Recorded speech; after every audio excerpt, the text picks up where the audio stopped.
you often feel exhausted by conversations that seem simple to everyone else, the problem might not be what you think it is. It's not because you are broken, but because you are seeing something they are not. I want to walk through what you are actually seeing and why it sets you apart in a way that can be both a burden and, eventually, a source of strength. There is a quiet pain that some people carry. It does not announce itself. It doesn't ask for help. It is a silent weight, a constant awareness of things unsaid. It is the ache of noticing too much. You might find yourself at a dinner table. The room is filled with light talk and easy laughter. People discuss the weather, a new show on television, or harmless gossip about people you barely know. Everyone nods and smiles. They are playing a game with unwritten rules, and everyone seems to know their part. The goal is to keep the surface of the water smooth. Don't look into the depths, but then you speak. You say something that feels honest to you. It isn't loud or aggressive. It is just real. Perhaps you connect the topic to a bigger pattern you've noticed in the world. Or maybe you ask a question that probes a little deeper than the conversation was meant to handle. Suddenly, the air in the room changes. The smiles become a little tighter. No one makes eye contact with you. Someone might clear their throat or take a sudden interest in their food. Another person quickly jumps in with a new, safer topic. Anyway, they say, and just like that, the moment is erased. But you felt it. That subtle, unspoken message, we don't do that here. That small rejection happens more often than you would like to admit. It happens at work, during meetings where everyone agrees with a plan that has obvious flaws. You see the problems, you feel the logical gaps, but you learn to stay quiet. You have learned that pointing out the emperor has no clothes does not make you a hero. It makes you a problem. It slows things down. It makes people uncomfortable. It happens in families where certain truths are never spoken aloud. Everyone knows they are there, circling in the background. But the family code is to pretend. When you try to gently name one of these truths, you are met with silence or told you are being dramatic. You are accused of trying to start a fight when all you wanted was a moment of honesty. This feeling of being out of tune with the world is not about intelligence. It is not about being better than anyone else. It is about a difference in perception. It is like you are hearing a song that no one else can hear. You notice the small sadness in a friend's voice when they say they are fine. You see the fear behind a person's anger. You sense the tension in a room the moment you walk in, even when everyone is smiling. For you, these details are not small. They are the real conversation. The words people say are often just the cover. The real story is in their tone, their posture, the flicker in their eyes. You hear what is not being said. You feel what others are busy avoiding, and carrying all of this extra information is heavy. It's an invisible weight that presses down on you, making you feel old before your time. It is the hidden cost of a mind that just will not shut off. This constant feeling of being misunderstood can make you think there is something wrong with you. You might wonder, why can't I just relax and enjoy simple things? Why do I have to analyze everything? The answer is not just inside you. It is also in the world around you. Society is not built to reward depth. It is built for speed and simplicity. Our brains are designed to save energy. They prefer easy paths and simple answers. Thinking deeply about every single thing would be exhausting. So, we create mental shortcuts and social scripts to navigate the world. From the moment we are born, we are handed a script. We are taught what is good and what is bad, what success looks like, and how to behave in order to be liked. This script tells you to smile even when you are sad. It tells you to be agreeable even when you disagree. It tells you to follow the rules without asking why they exist. If you follow this script, you are rewarded. People call you well-adjusted, mature, or a team player. You fit in. The system works for you, but if you question the script, you become a problem. If you ask, why are we doing this? Or, is this actually true?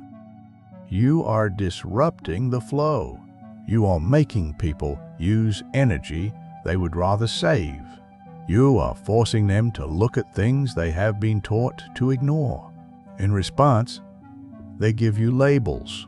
You are too sensitive, too intense, too negative, or too difficult.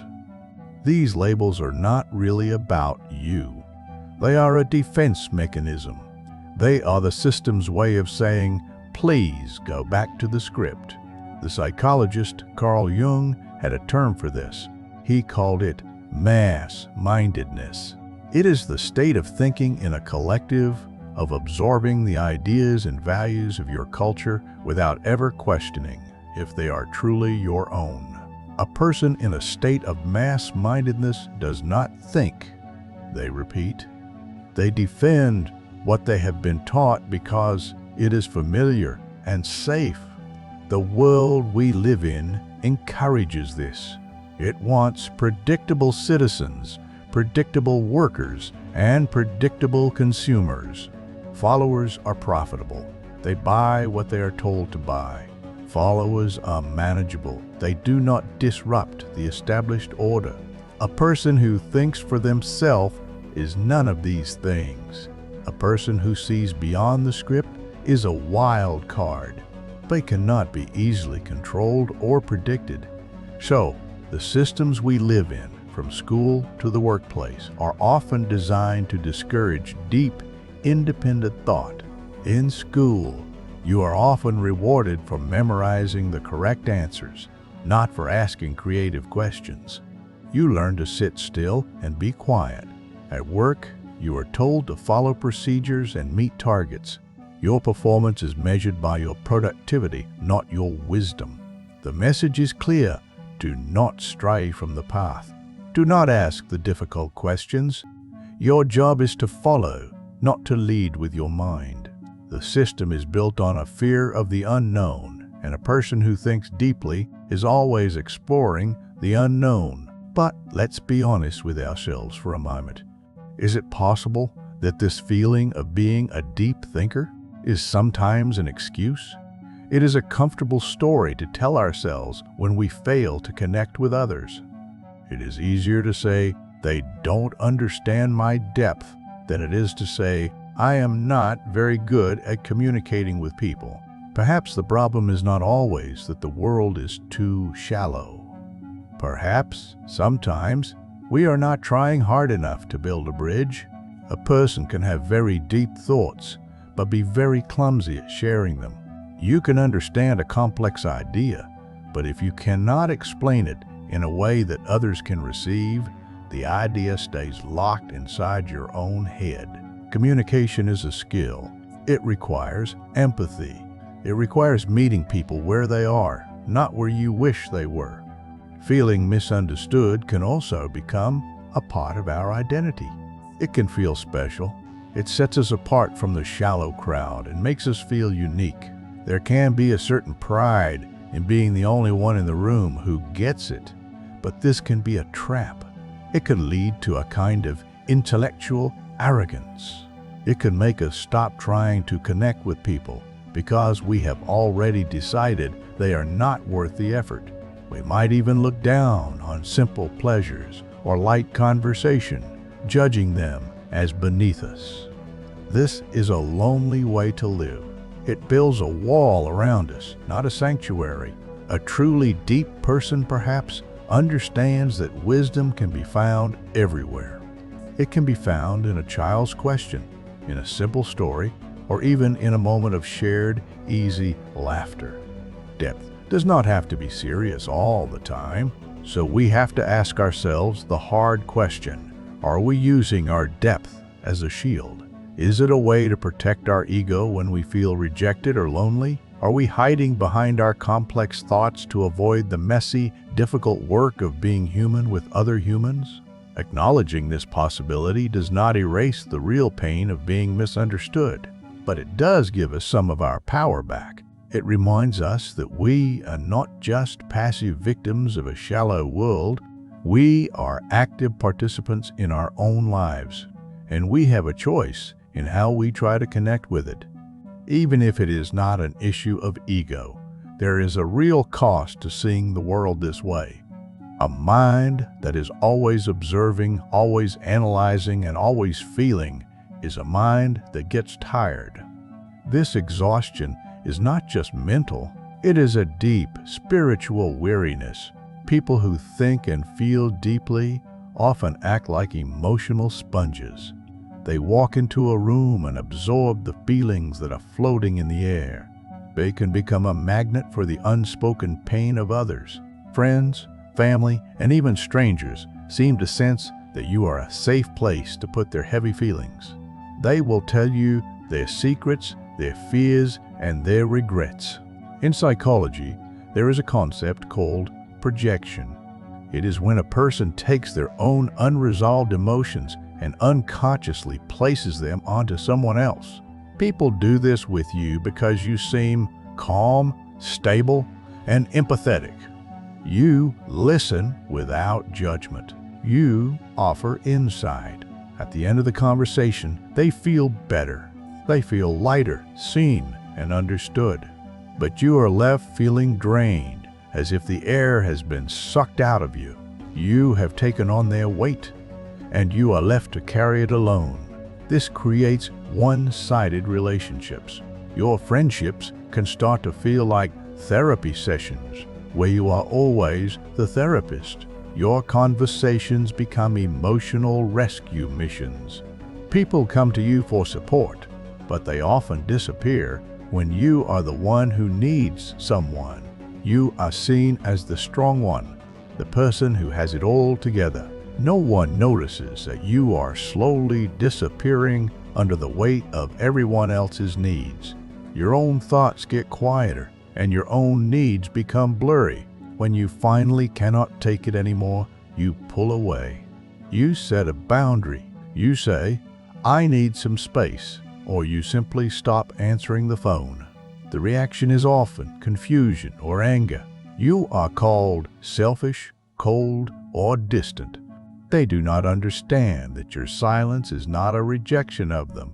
It is an act of survival. You are not being cold. You are trying to recharge a battery that has been completely drained. This personal exhaustion is made worse by the world we live in. Modern life is a constant assault on the quiet mind.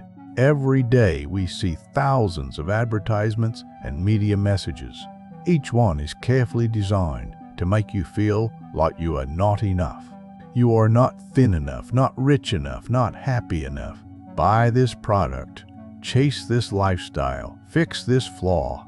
A person who processes things deeply sees the manipulation behind these messages. They see how companies use fear to sell security, or how they sell the idea of beauty to chip away at a person's self-worth. You know it is a lie. But knowing does not make you immune. It still wears you down because you do not just see the information, you analyze it and internalize it, and that takes a tremendous amount of mental energy. Even something as simple as scrolling through social media is not a passive act for you. Every post triggers a question or a reflection. You see the perfectly curated vacation photos and wonder about the reality that is not being shown. You see the angry political arguments and feel the collective anxiety behind them. You see everyone pretending to be happy, and you wonder why no one talks about their grief, their shame, or their fear. The world tells you to keep up. Don't slow down. Don't overthink it. Don't sit with your sadness.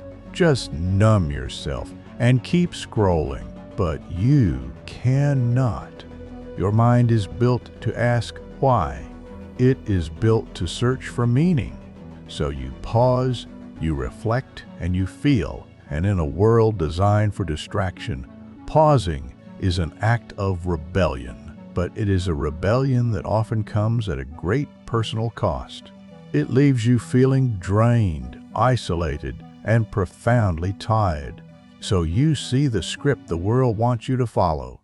You feel the weight of what others miss. You are tired from the constant noise.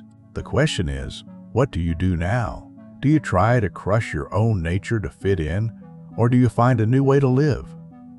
The first step is to change how you see your own mind.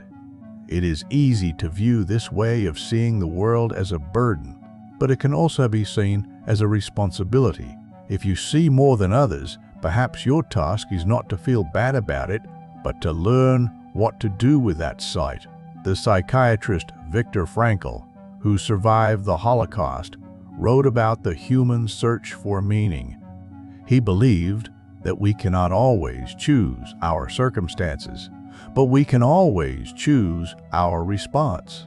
The meaning of your life is not to carry the pain of the world. It is to live truthfully within it. Your responsibility is not to fix everyone and everything. It is to hold on to your own clarity in a world that promotes confusion. It is to be a quiet point of honesty in a world that often prefers comfortable lies. Your work is not to change the world, but to refuse to let the world silence what is most true in you. This leads to the second step, learning the difference between loneliness and solitude. The writer Carl Jung once said that loneliness does not come from having no people around you, but from being unable to communicate the things that are important to you. This is a pain you know well. You feel it when you have to dull yourself down just to be in a conversation. Solitude is different. Loneliness is the pain of feeling unseen by others. Solitude is the peace of finally seeing yourself. It is a choice. It is creating a space where your mind can finally breathe without having to defend itself. In solitude, you can finally hear your own thoughts, separate from the noise and expectations of others. How do you build a life that honors this need for solitude? It does not mean becoming a hermit. It means making conscious choices. It might mean choosing to have one deep conversation with a trusted friend instead of attending a large, loud party. It might mean spending your weekend reading a book or walking in nature instead of distracting yourself with shopping or endless scrolling. It means finding small ways to build a sanctuary for your mind. It is about learning to get your validation from the inside, not the outside. You must stop waiting for the world to approve of you. The world's applause is reserved for those who follow the script. If you have chosen not to follow it, you must learn to applaud yourself. You must learn to trust your own perceptions, even when no one else shares them. When you stop begging to be chosen by the world, you can finally choose yourself. This is how you find your power. The goal is not to become understood by everyone. The goal is to be true to yourself so deeply that it no longer matters who understands. Being real in a world that is built on performance is a quiet, radical act. You will not get a medal for it. You might lose some friends or invitations, but you will gain something far more valuable, yourself. And a strange thing happens when you stop hiding. The right people start to find you. They are out there. The other quiet observers, the other people who think in metaphors and feel in textures, they are also searching for someone who makes them feel less alone in their own minds. They will recognize your frequency, but only if you are brave enough to transmit it clearly. They will find you when you finally stop apologizing for the way your mind works. So let them call you too serious or too intense. Let them misunderstand you. Their judgment is not about you. It is about their own fear of the depths. Your job is not to make them comfortable. Your job is to explore your own depths and bring back whatever treasures you find. The world may not understand your mind. It was never supposed to. You were supposed to understand it yourself.